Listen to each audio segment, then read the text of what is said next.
Mais bonjour à tous, je suis avec Antonia et Oscar qui vont nous présenter leur scène En vol de Marina en 1 minute. Chrono. Présentez-moi cette scène. En vol de Marina, c'est une pièce de Rodolphe Corion, mis en scène par Oscar Sisto et interprétée par moi-même. C'est l'histoire d'une femme qui organise une exposition dans sa ville natale après un passage à Paris et elle aimerait élever l'âme des citoyens par l'art pictural. Sauf que rien ne se passe comme prévu. Elle va se retrouver face à des embûches politiques, administratives et ça lui fait pas baisser les bras. Elle continue et elle va exploser les codes, les codes de bienséance et voilà, en fait, c'est l'histoire, en fait, d'une femme qui veut montrer l'art et la grâce et en fait, elle se rend compte que les gens ne vivent pas l'art comme elle voudrait qu'ils ressentent l'art et ça va la contrarier et elle va péter les plombs, se retrouver en prison, mais elle va s'en sortir par de l'humour, par de la chanson. Il y a 6 chansons écrites par Oscar et composées par Oscar. Donc c'est une fable, une tragédie.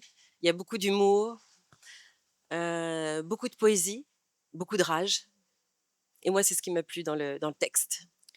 Et ben justement, je vais rebondir avec Oscar. Pourquoi avoir choisi de mettre en scène cette pièce?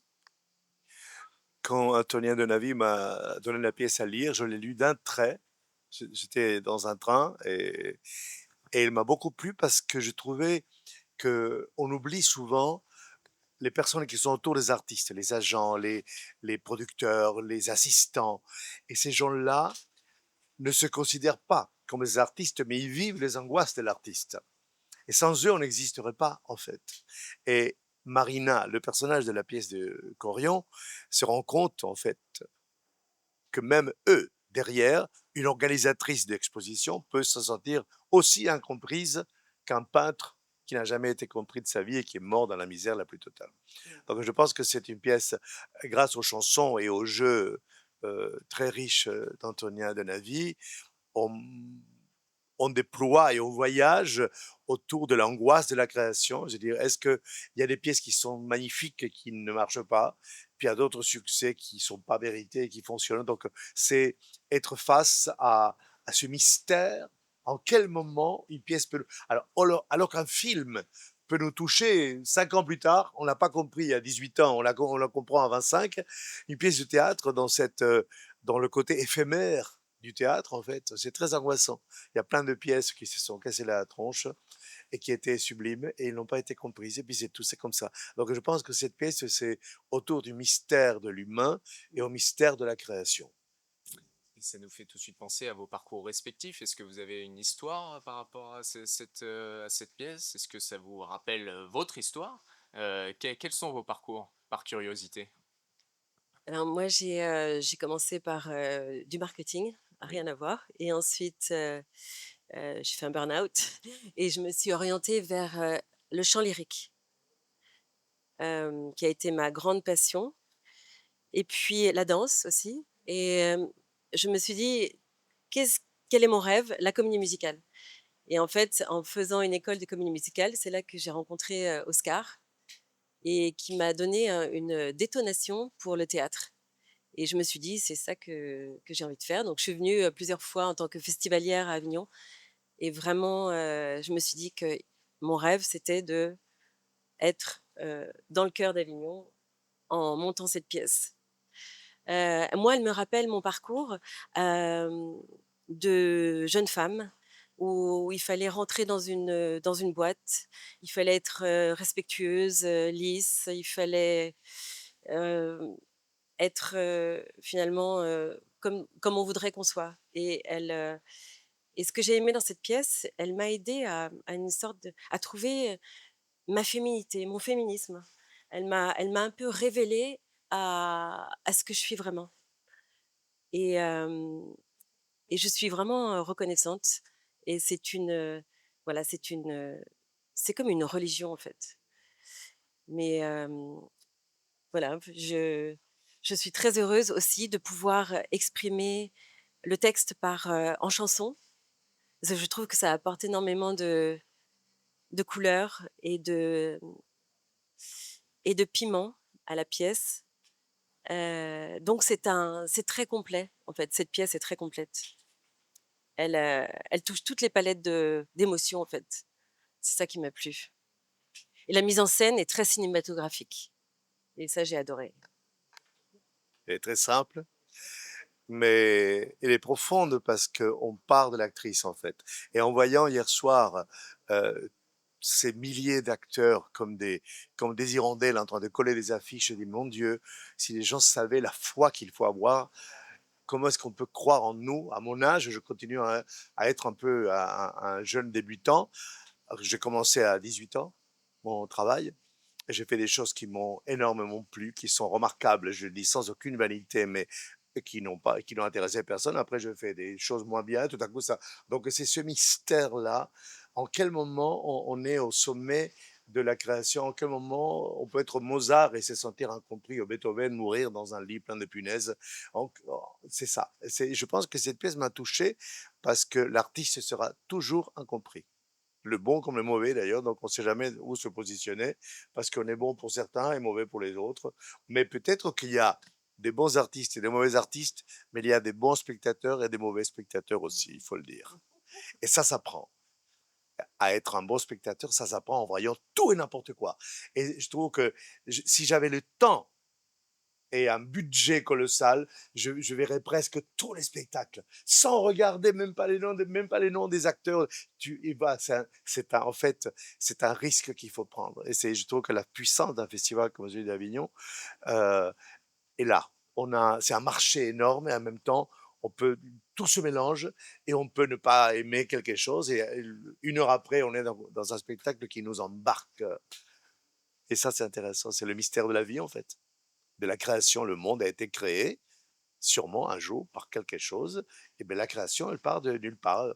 On part avec une actrice qui ne connaît pas son texte, une première lecture, et l'univers arrive. Ça, c'est magique.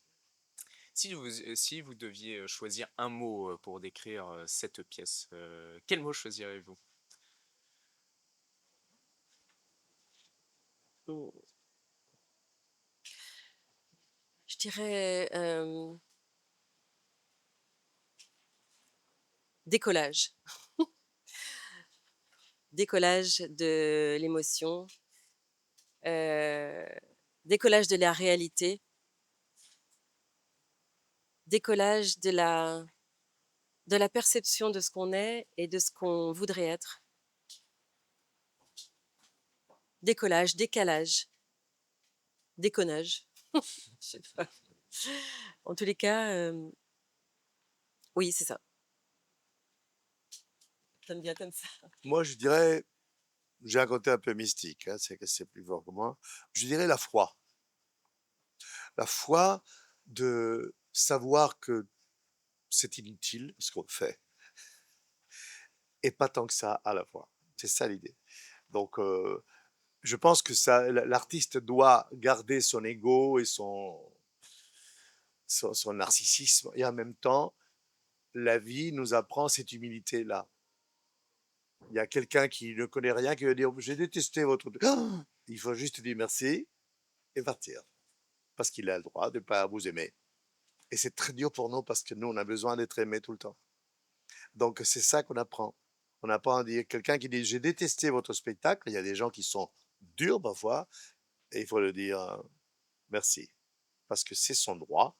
Il n'a pas compris. Peut-être qu'on n'a pas été bon. Peut-être que je pense que c'est ça, c'est là.